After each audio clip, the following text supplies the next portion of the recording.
तो आपने देखा कि ये विभव क्या होगा बताओ, कैंसिल हो जाएगा। कैंसिल हो जाएगा तो ओ बिंदु पर विभव क्या मिलेगा, 0, और यह अदिश राशि है। तो पहले भी विभव कितना मिला था केंद्र पर, 0, और अब भी विभव कितना मिला, 0। तो विभव तो अपरिवर्तित रहता है। अब बात करते हैं विद्युत क्षेत्र की। तो विद्युत क्षेत्र ज्ञात करें तो देखो ए बिंदु से ये दूरी x मान लें, तो ए बिंदु पर रखे आवेश के कारण केंद्र पर विद्युत क्षेत्र, फॉर्मूला वही रहेगा KQ/x²। चिन्ह तो लेते नहीं है इसमें क्योंकि विद्युत क्षेत्र सदिश राशि है। बी बिंदु पर रखा है तो भी KQ/x², KQ/x², KQ/x², चारों के लिए हो गए। मतलब चारों बराबर हो गए, EA बराबर EB बराबर EC बराबर ED बराबर E। अब इनको अपन दोबारा से देखें दिशा के आधार पर। अब दिशा लेते हैं तो देखो आप इस डायग्राम से देखना, ये तो केंद्र अपना हो और ये ऐसे बना हुआ है, बनाया नहीं। अब की बार क्या किया, यहाँ ऋणावेश रखा है, यहाँ ऋणावेश रखा है, यहाँ धनावेश रखा है और यहाँ धनावेश रखा है। तो देखो धनावेश के कारण विद्युत क्षेत्र की दिशा धनावेश से दूर, धनावेश के कारण विद्युत क्षेत्र की दिशा धनावेश से दूर बिंदुओं पर, और ऋणावेश के कारण बिंदुओं पर विद्युत क्षेत्र की दिशा ऋणावेश की ओर, ऋणावेश के कारण ऋणावेश की ओर, ये हो गया। और चारों विद्युत क्षेत्र अपने क्या है, समान है। तो ये ई, ये भी ई, ये भी ई और ये भी ई, बोलो होगा या नहीं। तो अगर ये समान हैं तो ई करें तो ये दोनों एक ही दिशा में, तो रीड्रॉ करो, दोबारा बनाओ, तो ये बिंदु ओ हो गया। तो ये दोनों एक ही दिशा में तो जुड़ जाएंगे, तो इस दिशा में विद्युत क्षेत्र कितना हो गया, 2E हुआ है नहीं। और ये दोनों भी एक ही दिशा में, ये भी जुड़ जाएंगे, तो इस दिशा में भी विद्युत क्षेत्र कितना हो गया बताओ, 2E। तो परिणामी विद्युत क्षेत्र कहाँ मिलेगा बताओ, बीचों बीच में। और ये दोनों क्या है, वर्ग के विकर्ण, ये वाले दो विकर्ण हैं, तो विकर्ण एक दूसरे को लंबवत काटते हैं, तो 90 डिग्री का कोण हो गया। तो परिणामी विद्युत क्षेत्र बीचों बीच में आया। और परिणामी कैसे निकालते हैं, समांतर चतुर्भुज नियम से, √2E² + 2E² करते हैं ना, √A² + B² + 2AB cos theta, theta 90 रखेंगे तो cos 90 का मान 0, तो 2AB भी 0 से गुणा के 0 हो जाएगा, तो यही रह गया। तो आप देख पा रहे हैं कि पहले जो हमने ज्ञात किया था तब भी आंसर यही आया था विद्युत क्षेत्र, अब भी विद्युत क्षेत्र यही आया। लेकिन पहले जो दिशा आई थी वो दिशा आई थी नीचे की ओर, और अब की बार दिशा किधर आई है बताओ, ऊपर की ओर आई है। तो विद्युत क्षेत्र की दिशा बदल जाएगी। तो विद्युत क्षेत्र एक सदिश राशि है, और किसी भी सदिश राशि का परिमाण अलग अलग हो या फिर दिशा अलग अलग हो या दोनों अलग अलग हो तो वो सदिश राशियाँ समान नहीं होती हैं। तो इसमें देख रहे हैं आप विद्युत क्षेत्र का परिमाण तो समान है लेकिन दिशा विपरीत हो गई। तो इसका मतलब जो विद्युत क्षेत्र सदिश राशि है वो परिवर्तित हो गई। विभव तो पहले भी 0 था, बाद में भी 0 आया, सदिश राशि है। तो यहाँ पे ऑप्शन दे रखे हैं, उनमें आप मैच करोगे तो कौन सा आंसर आएगा बताओ, कि विद्युत विभव तो समान रहता है, जैसा है वैसा ही रहता है, लेकिन विद्युत क्षेत्र परिवर्तित हो जाता है, ये आएगा। ठीक है। एक मैं आपको कह रहा था कि ये जो क्वेश्चन नंबर 1 है, मैंने आपको यहाँ बताया था कि क्वेश्चन नंबर 1 क्या है, अधूरा है।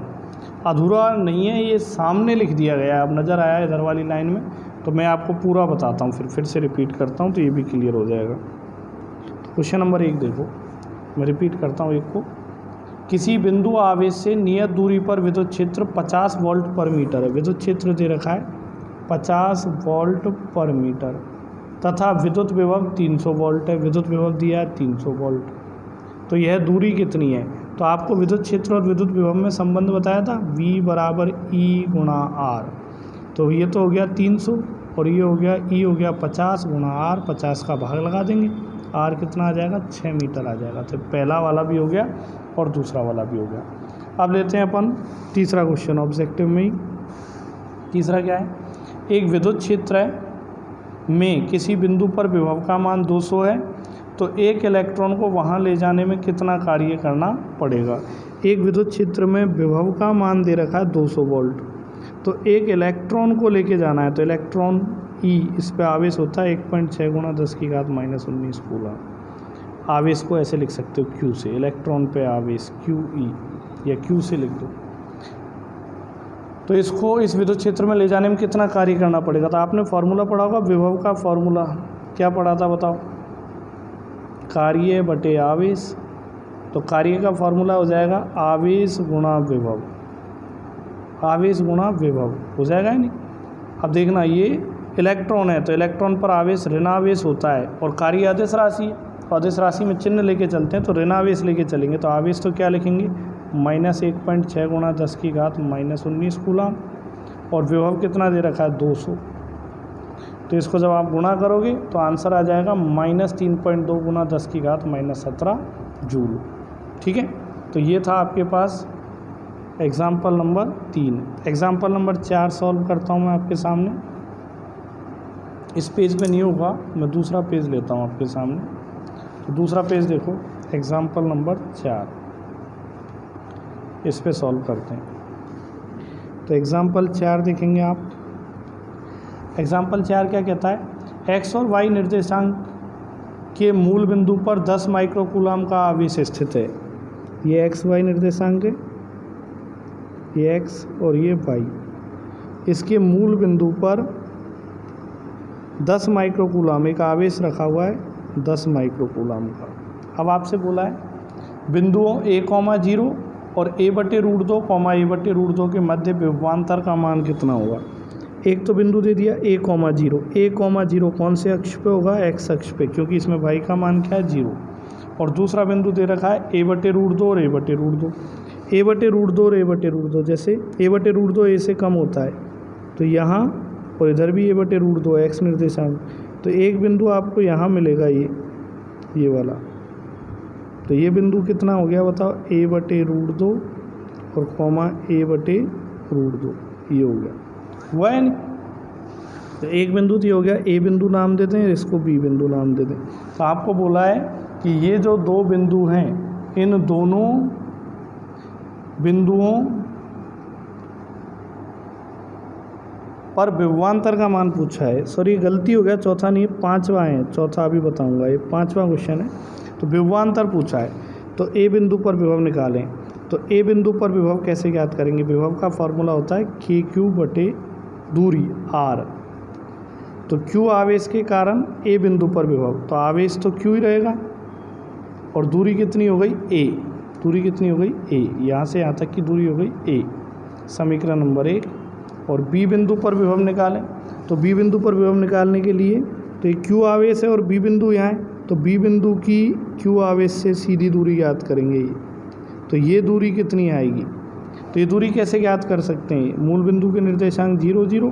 तो ये दूरी कैसे ज्ञात कर सकते हैं, 10th क्लास में पढ़ा होगा, दो बिंदुओं के बीच की दूरी का दूरी फार्मूला, डिस्टेंस फार्मूला, दूरी सूत्र। तो दूरी सूत्र क्या होता है, दूरी d बराबर √(x2 - x1) का whole square plus y2 - y1 का होल स्क्वायर। तो दूरी निकालें d, कितना आएगा x2 - x1, a/√2 - 0 और a/√2 - 0। तो ये आ जाएगा a/√2 - 0 का होल स्क्वायर और प्लस a/√2 - 0 का होल स्क्वायर। हल करो, a/√2 का होल स्क्वायर करेंगे तो क्या आएगा बताओ, a²/2 और a²/2, और आधे a स्क्वायर में आधा a स्क्वायर जोड़ेंगे तो a², और a² का वर्गमूल लेंगे तो a। तो ये दूरी भी कितनी आ गई बताओ, a आ गई, है या नहीं। तो मतलब ये वाली दूरी कितनी होगी a। तो बी बिंदु पर विभव कितना होगा, वही फार्मूला KQ बटे R। तो आवेश तो वही है Q, लेकिन दूरी कितनी है बी बिंदु की, मूल बिंदु से बी बिंदु की दूरी अभी ज्ञात करिए a। तो a बिंदु पर विभव पता लग गया, बी बिंदु पर विभव। अब विभवांतर पूछा है VA माइनस VB, तो दोनों को घटाएं तो दोनों समान है, तो दोनों घटाएंगे 0, तो विभवांतर आएगा 0। तो ये ऑब्जेक्टिव का हो गया आपका 5वां क्वेश्चन। अब बात करते हैं अपन क्वेश्चन नंबर 4 की, ये छूट गया था मुझसे। तो 4 देखो आप, R1 व R2 त्रिज्या के दो आवेशित चालक गोले समान विभव पर हैं। दो चालक गोले जिनकी त्रिज्या अलग अलग है, समान विभव पर हैं, विभव समान है, तब उनके पृष्ठ आवेश घनत्वों का अनुपात पूछा है। विभव समान है तो विभव का फॉर्मूला क्या होगा, KQ1 बटे R1 और KQ2 बटे R2, K से K कैंसिल, सही है नहीं। तो आपके पास क्या मिलेगा, Q1 बटे Q2, Q2 को इधर ले आए, और R1 बटे R2, समीकरण नंबर 1। लेकिन हमसे पृष्ठ आवेश घनत्वों का अनुपात पूछा है।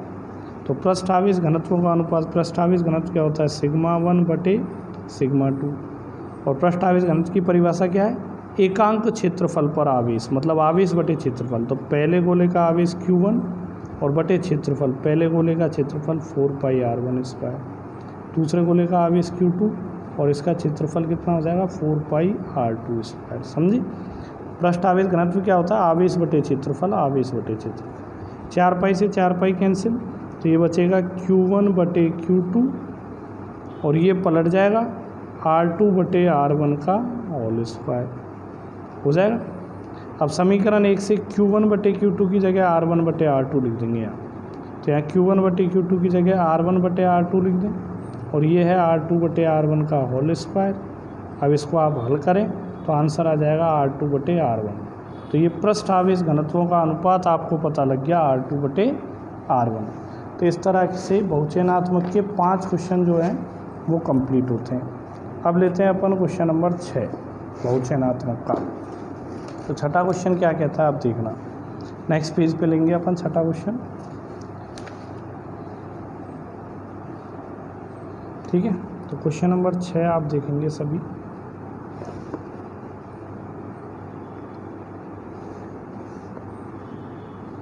है ना? क्वेश्चन नंबर 6 देखें। 2 मीटर त्रिज्या के एक आवेशित खोखले गोलीय चालक के पृष्ठ पर 500 वोल्ट का विभव है। त्रिज्या दे रखी है 2 मीटर और विभव दे रखा है आपको 500 वोल्ट। केंद्र से 1.5 मीटर की दूरी पर विद्युत विभव कितना होगा, ये पूछा आपसे। अब देखो, चालक गोला दिया है, खोखला चालक गोला, और मैंने आपको बताया था चालक गोले पे आवेश कहाँ रहता है, बताओ, पृष्ठ पे रहता है। और चालक गोले के अंदर जो विद्युत विभव है वो क्या रहता है, नियत रहता है। ये बताया चैप्टर में।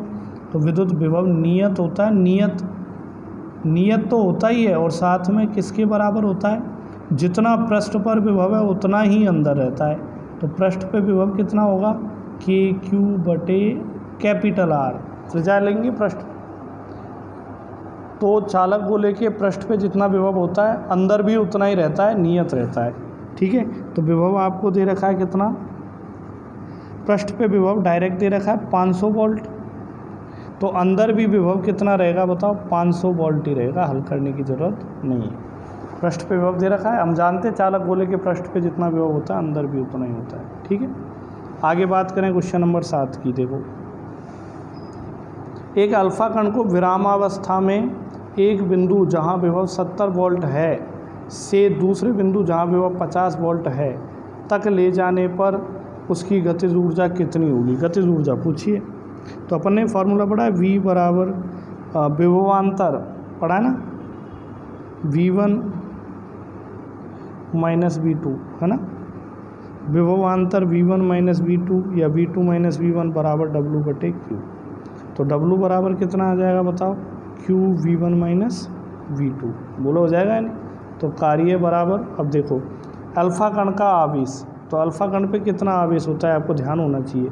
अल्फा कण होता है 2He4, पहले चैप्टर के आखिरी न्यूमेरिकल में ही बताया था। तो ये जो परमाणु क्रमांक है ये तो किसका निर्धारण करता है बताओ, आवेश का, और ये जो है द्रव्यमान संख्या है द्रव्यमान का। तो इसमें 2 प्रोटॉन हैं या 2 इलेक्ट्रॉन हैं, तो इस पर आवेश किसके बराबर होगा, 2 प्रोटॉन के आवेश के बराबर। अल्फा कण धनावेशित कण है तो 2 प्रोटॉन के आवेश के बराबर। तो अल्फा कण पे जो आवेश होता है किसके बराबर होता है, 2 और प्रोटॉन का आवेश। तो प्रोटॉन का आवेश कितना होता है, E, इलेक्ट्रॉन के आवेश के बराबर, तो 2 ही। तो आवेश तो रखेंगे 2 ही, और विभवांतर V1 माइनस V2, तो 70 वोल्ट से 50 वोल्ट पे लेंगे, 70 माइनस 50, तो 2E का मान रख दें 1.6 गुणा 10 की घात माइनस 19, और ये आ जाएगा 20। अब इसको आप हल कर सकते हैं। क्वेश्चन नंबर 7 हो गया। 8वां देखेंगे आप। 8वां, एक ऐसे क्षेत्र में जहाँ विद्युत क्षेत्र की तीव्रता का मान 0 है तो उस क्षेत्र में विद्युत विभव के मान में दूरी के साथ परिवर्तन कितना होगा। अब आपको पता है जहाँ पे विद्युत क्षेत्र की तीव्रता 0 है वहाँ विभव कितना होगा। तो विद्युत क्षेत्र की तीव्रता 0 है तो विभव कितना होगा। तो विभव कैसे ज्ञात करते हैं, इनमें संबंध होता है विद्युत क्षेत्र की तीव्रता और विभव में, क्या होता है, माइनस इंटीग्रेशन EdR। E का मान 0 रख दें और 0 का समाकलन करते हैं तो क्या आता है बताओ, नियत। तो विभव कैसा रहेगा बताओ, नियत रहेगा, स्थिर रहेगा, स्थिरांक होगा। अब क्वेश्चन नंबर 9 लेते हैं। क्वेश्चन नंबर 9 में क्या बोला है, समान पृष्ठ आवेश घनत्व से आवेशित दो चालक गोलों की त्रिज्याएं r1/r2 हैं। यदि उनके केंद्र पर विभव v1 और v2 हैं तब v1/v2 कितना होगा। समान पृष्ठ आवेश घनत्व से आवेशित दो चालक गोले, तो क्वेश्चन नंबर 9 दिखाता हूँ मैं आपको। समान पृष्ठ आवेश घनत्व से आवेशित हैं दो चालक गोले, तो पृष्ठ आवेश घनत्व समान है, तो पृष्ठ आवेश घनत्व का फॉर्मूला क्या होता है, आवेश बटे क्षेत्रफल, और इधर भी आवेश बटे क्षेत्रफल। 4 पाई कैंसिल, Q2 इधर आ जाएगा, R1 उधर, तो Q1 बटे Q2 बराबर R1 बटे R2 का होल स्क्वायर, समीकरण नंबर 1। अब आपसे पूछा है कि इनके केंद्र पर विभव v1 और v2 है, तो v1 बटे v2 का मान ज्ञात करो। v1 बटे v2 ज्ञात करना, और v1 और v2 क्या है, केंद्र पे विभव। अब देखो क्या बोला है, चालक गोले हैं, तो चालक गोले के केंद्र पे विभव कितना होगा। तो अभी ऊपर एक न्यूमेरिकल में बताया था कि चालक गोले के अंदर विभव नियत रहता है, और केंद्र कहाँ होता है, चालक गोले के अंदर। तो केंद्र चालक गोले के अंदर है और अंदर विभव नियत रहता है, तो केंद्र पे भी विभव नियत होगा। और ये विभव किसके बराबर होता है, उस गोले के पृष्ठ पर विभव के बराबर। तो किसी भी गोले के पृष्ठ पर विभव कितना होगा, KQ1 बटे उसकी त्रिज्या R1, और दूसरे गोले की बात करें तो KQ2 बटे उसकी त्रिज्या R2। सही, K से K कैंसिल, तो क्या बचा अपने पास, Q1 बटे Q2 गुणा R2 बटे R1, ये पलट जाएगा R2 बटे R1। और समीकरण 1 से Q1 बटे Q2 का मान आप यहाँ पे रख सकते हो, तो Q1 बटे Q2 का मान रखें R1 बटे R2 का होल स्क्वायर, तो एक R1 कट जाएगा, एक R2 कट जाएगा, तो आंसर क्या आएगा, R1 बटे R2। तो ये था आपके पास न्यूमेरिकल नंबर 9। 10वें की यदि अपन बात करें, क्वेश्चन नंबर 10, तो इधर देखेंगे आप सभी।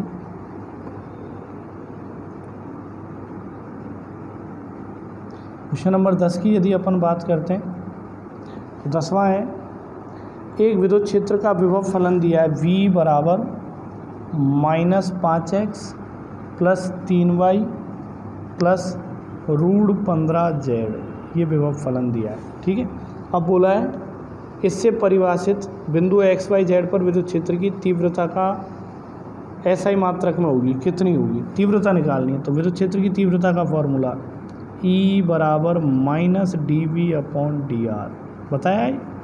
अगर x दिशा में ज्ञात करनी है तो -dV/dx, मतलब इस विभव का x के सापेक्ष अवकलन करना है।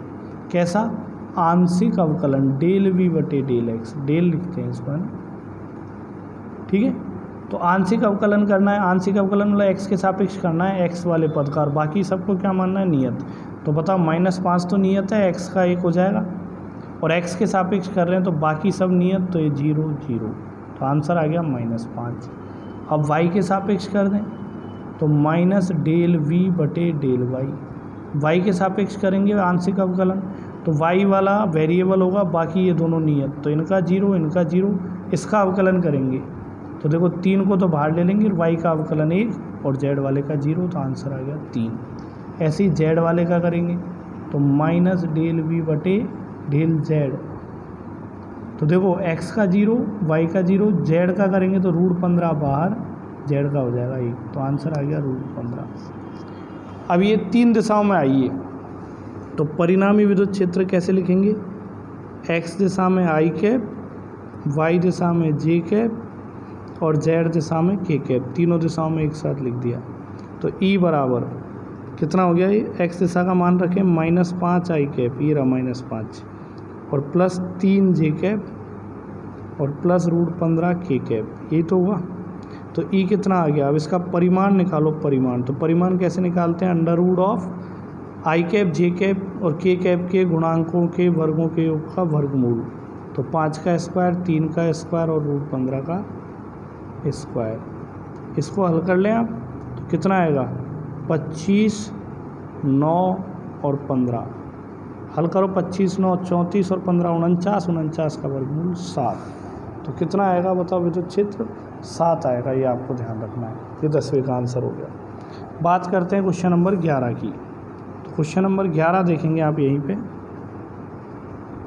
आपको बोला है कि एक एकांक आवेश Q आवेश को Q आवेश से R दूरी पर उसके चारों ओर वृत्ताकार पथ में घुमाया जाता है, तब किया गया कार्य कितना होगा? ठीक है, तो देखो एक Q आवेश है, इसके चारों ओर वृत्ताकार पथ में घुमाया गया है किसी एकांक आवेश को Q नोट। एकांक आवेश मतलब जिसका मान 1 कूलाम है, तो इसको इस वृत्त के चारों ओर घुमाया जाता है।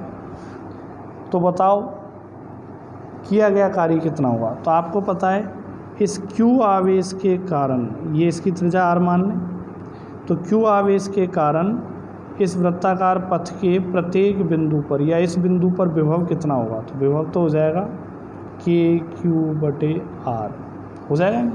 अब हमें पता है इस बिंदु पर विभव KQ/R, और इधर ले लें R दूरी पर, तो यहाँ भी KQ/R कितना ही आएगा। यहाँ ले लें तो भी KQ/R, यहाँ ले लें तो भी KQ/R, यहाँ ले लें तो भी KQ/R। तो मतलब इसके प्रत्येक बिंदु पर विभव का मान क्या रहता है? समान। इस वृत्ताकार पथ के प्रत्येक बिंदु पर विभव का मान समान रहता है, और विभव का मान समान रहता है तो ये किसकी तरह व्यवहार करता है? समविभव पृष्ठ की तरह व्यवहार करता है। और समविभव पृष्ठ की तरह व्यवहार करता है तो मैंने आपको बताया समविभव पृष्ठ में किसी आवेश को एक जगह से दूसरी जगह तक ले जाने में किया गया कार्य क्या होता है? शून्य होता है। क्या होता है बताओ? शून्य होता है। तो क्लियर है, समविभव पृष्ठ हो गया, कोई दिक्कत? तो ऐसे हो जाएगा। या फिर दूसरे शब्दों में ये फॉर्मूला जानते हैं, V1 - V2 बराबर W/Q। तो प्रत्येक बिंदु पर विभव समान है, तो एक जगह से दूसरी जगह ले जाएंगे तो V और V समान, तो ये 0, ये दोनों बराबर हैं, घटाएंगे तो क्या आ जाएगा? 0, और Q को इधर गुणा करें तो 0, तो कार्य भी कितना आ जाएगा? 0। या ऐसे याद रख लो, ठीक है। तो ये था आपके पास 11वां क्वेश्चन बहुचयनात्मक का। अब अपन लेते हैं क्वेश्चन नंबर 12। तो क्वेश्चन नंबर 12 क्या कहता है आप देखना। क्वेश्चन नंबर 12 क्या कहता है आपको, है ना। 12वां क्वेश्चन आपको कहता है एक इलेक्ट्रॉन को दूसरे इलेक्ट्रॉन की ओर ले जाने पर निकाय की विद्युत स्थितिज ऊर्जा। एक इलेक्ट्रॉन एक ऋणावेश है और एक ऋणावेश है ना। दोनों को पास में लाना है, एक दूसरे की ओर लेके जाना है, दूरी R है, तो स्थितिज ऊर्जा में क्या परिवर्तन आएगा? तो स्थितिज ऊर्जा का फॉर्मूला होता है KQ1Q2/R। स्थितिज ऊर्जा अदिश राशि है तो चिन्ह रखेंगे, इलेक्ट्रॉन पे ऋणावेश होता है -E/R, तो कितना आ गया बताओ? माइनस माइनस प्लस हो गया KE²/R। अब पास में ला रहे हैं, पास में लाने से इनके मध्य की दूरी कम हो रही है, तो स्थितिज ऊर्जा क्या हो जाएगी बताओ? बढ़ जाएगी।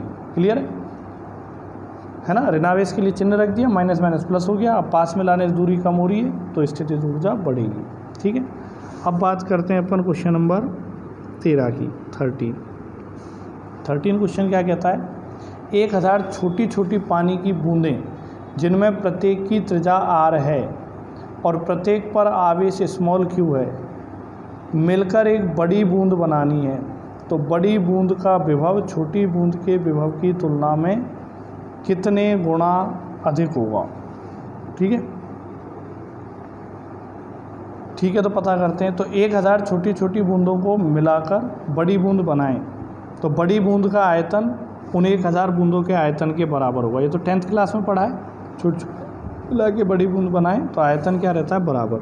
तो देखो V आयतन है, यहाँ बड़ी बूंद का आयतन बराबर 1000 गुणा एक छोटी बूंद का आयतन। एक छोटी बूंद का आयतन और 1000 बूंदों का निकालें तो 1000 से गुना कर देंगे, और ये किसके बराबर होना चाहिए? बड़ी बूंद के आयतन की, क्योंकि हम 1000 छोटी बूंदों को मिला के क्या बना रहे हैं? बड़ी बूंद। तो गोलाकार होंगी बूंद, तो ये गोले का आयतन होता है 4/3 पाई r³। बड़ी बूंद के लिए बड़ा R मान लेते हैं त्रिज्या, और छोटी बूंद के लिए अपन त्रिज्या मान लेंगे छोटा r, 4/3 पाई स्मॉल r³। बोलो सही है नहीं? अब यदि आप गौर से देखो तो 4/3 पाई कैंसिल, इसको ऐसे लिखते हैं r³ और 1000 को लिख देते हैं 10 का क्यूब, और ये r³। दोनों तरफ से क्यूब कैंसिल हो जाएगा तो R बराबर 10R आ गया, समीकरण नंबर 1। बोलो आया है? ठीक है। अब आपसे बोला है बड़ी बूंद का विभव छोटी बूंद के विभव से कितने गुना अधिक होगा। तो विभव का अनुपात पूछा आपसे, है ना। तो देखो बड़ी बूंद का, अब की बार विभव ले रहा हूँ, V का मतलब है विभव अब की बार, तो बड़ी बूंद का विभव बटे छोटी बूंद का विभव। ठीक है। तो देखो छोटी बूंद का विभव लिखता हूँ पहले मैं बटे में। तो छोटी बूंद पे आवेश दिया है स्मॉल q और त्रिज्या दी है r, तो विभव कितना हो जाएगा KQ बटे R। और बड़ी बूंद का विभव ज्ञात करना है, तो बड़ी बूंद पे विभव का फॉर्मूला होगा KQ बटे R। लेकिन अब देखना है K तो ऐसे ही, अब बड़ी बूंद पे आवेश कितना होगा, तो एक छोटी बूंद पे आवेश है स्मॉल q और ऐसी 1000 बूंदों को मिला के बड़ी बूंद बनी है। तो एक बूंद पे आवेश स्मॉल q है, तो 1000 बूंदों पे कितना हो जाएगा 1000 q। 1000 बूंदों पे हो जाएगा 1000 q। एक छोटी बूंद पे आवेश q है और 1000 बूंदों को मिला के बड़ी बूंद बनाई है, तो कुल आवेश कितना हो गया 1000 q। और बटे बड़े बूंद की त्रिज्या, बड़े बूंद की त्रिज्या कितनी r। समझे आप? विभव का फॉर्मूला k इंटू आवेश बटे त्रिज्या, KQ बटे R। लेकिन बड़ी बूंद पे आवेश कितना है 1000 q, क्योंकि एक छोटी बूंद का आवेश स्मॉल q है। तो K से K कैंसिल, Q से Q कैंसिल। तो आपके पास जो आंसर आया, वो आंसर क्या आया बताओ 1000, और ये वाला R पलट के ऊपर आ जाएगा, ये नीचे 1000 गुना R बटे R आ जाएगा नहीं। तो 1000 गुना R बटे R। तो समीकरण 1 से कैपिटल R का मान क्या रख देंगे 10R, यहाँ पे 10R रख दो। तो 1000 गुना R बटे 10R, R बटे 10R। तो ये कट जाएगा R से R, तो कितना गुना हो गया बताओ 100 गुना। B बड़ी बटे V छोटी। तो बड़ी बूंद का विभव छोटी बूंद की तुलना में, इसको गुणा में भेज दो, तो बड़ी बूंद का विभव छोटी बूंद की तुलना में कितना हो जाएगा बताओ 100 गुना हो जाएगा। बोलो होगा या नहीं? कोई दिक्कत? समझ आया? और देखें इसी तरह से पेज चेंज करते हैं। अब लेते हैं अपन क्वेश्चन नंबर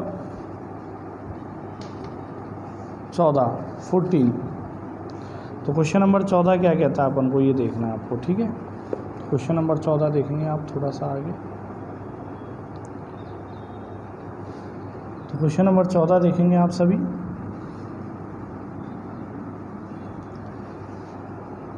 चित्र के अनुसार व्यवस्थित आवेशों के कारण एक कूलाम आवेश को P से Q तक ले जाने के लिए कितना कार्य करना पड़ेगा। देखो कुछ आवेश ऐसे व्यवस्थित हैं एक चित्र के अनुसार। ये त्रिभुज बना रखा है, यहाँ बिंदु P है और यहाँ पे अपना सामने यहाँ पे ये बिंदु दे रखा है आपको Q।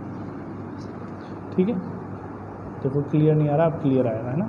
ये P है और ये Q है। ठीक है, यहाँ पे आवेश रखा है 40 कूलम, 40 माइक्रो कूलम। मैं +40 है तो इसको +Q मान लेता हूँ, और इधर -40 है तो इसको -Q मान लेता हूँ। Q का मान 40 माइक्रो कूलम है, बाद में रख देंगे, है ना। तो ये आपको दिया है, और ये दूरी दे रखी है स्मॉल a, और ये दूरी दे रखी है स्मॉल a, ऐसी दी है नहीं।